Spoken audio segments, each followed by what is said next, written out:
მოქმედი საელჩოები და სხვადასხვა ქვეყნის წარმომადგენლები ულოცავენ საქართველოს დამოუკიდებლობის დღეს. მათ შორის არის გერმანიის ელჩი პიტერ ფიშერი, რომელიც პლატფორმა X-ზე აქვეყნებს მილოცვას.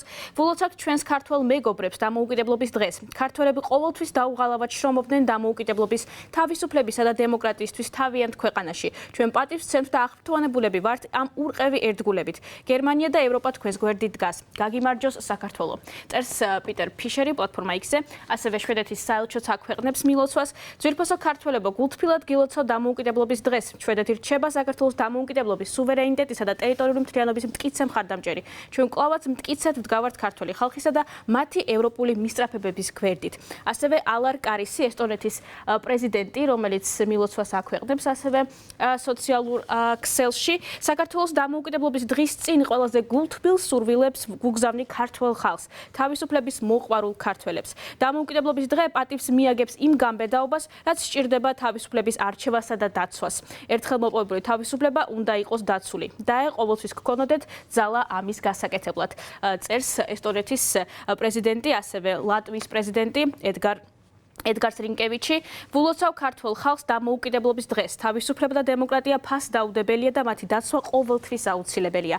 ამ მნიშვნელოვან დღეს სრულ სოლიდარობას ვუცხადებ თავისუფლების მოყვარე ყველა ქართველს.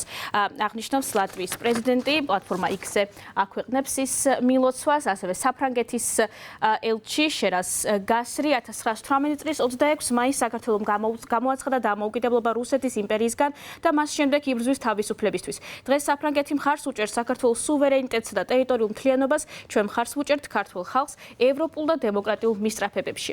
ასევე გაერთიანებული სამეფოს მეფემ ჩარლზმა მიულოცა საქართველოს დამოუკიდებლობის დღე, მაშინ, როდესაც ქართველი ხალხი აღნიშნავს დამოუკიდებლობის დღეს. მე და ჩემი მეუღლე მოხარულები ვართ გამოგიგზავნოთ გულთბილი მილოცვა. მოუთმენლად ველი ჩვენი ორი ქვეყნის ხალხებს შორის მჭიდრო მეგობრობისა და ძლიერი პარტნიორობის გაგრძელებას. მე და ჩემი მეუღლე უდიდესი სიამოვნებით ვუსურვებთ ქართველებს საუკეთესო წელს. აღნიშნავს გაერთიანებული სამეფოს მეფე. ასევე პლატფორმა X-ზე ინდოეთის საგარეო საქმეთა მინისტრმა სუბრაჰმანიამ ჯაიშანკარმა გამოაქვეყნა მილოცვა. ვილოცავ საგარეო საქმეთა მინისტრ მაკა ბოჭორიშვილს, საქართველოს მთავრობასა და ქართველ ხალხს დამოუკიდებლობის დღეს ვაგრძელებთ ჩვენი კავშირების გაღრმავებისკენ ძალისხმევას. ასევე ელჩებიც აგრძელებენ მილოცვების გამოქვეყნებას. მელინი არაკელიანი, ნიდერლანდების ელჩი, რომელიც ასევე ვიდეო მიმართვასაც აქვეყნებს, გილოცავთ ქართულ ხალხს დამოუკიდებლობის დღეს. დამოუკიდებლობა ძნელად მოსაპოვებელია. მრავალი მსხვერპლის გაღების შემდეგ მოდის.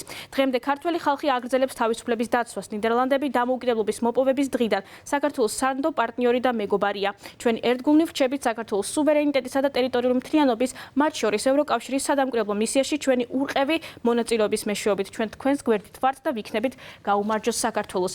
დანიის ელჩიც ასევე ულოცავს საქართველოს დამოუკიდებლობის დღეს. ყველა ქართველს ვილოცავ დამოუკიდებლობის დღეს. დანია აგრძელებს საქართველოს სუვერენიტეტისა და ტერიტორიული მთლიანობის მიმართ ურყევ მხარდაჭერას. თავისუფლება არ შეიძლება ჩაითვალოს უპირობო მოცემულობად. გაუმარჯოს ერთიან დამოუკიდებელ საქართველოს. ასევე როგორც ამერიკის შეერთებულ შტატებში საქართველოს საელჩო აღნიშნავს Facebook-ზე, ვაშინგტონის მერიც ულოცავს საქართველოს დამოუკიდებლობის დღეს მარიელ ბაუზერი და როგორც ვკითხულობთ პოსტში, ამერიკის შეერთებული შტატების დედაქალაქის ვაშინგტონის მერი მარიელ ბაუზერი საქართველოს დამოუკიდებლობის დღეს ულოცავს და მერის გადაწყვეტილებით 26 მაისი ვაშინგტონში საქართველოს დამოუკიდებლობის დღედ გამოცხადდა.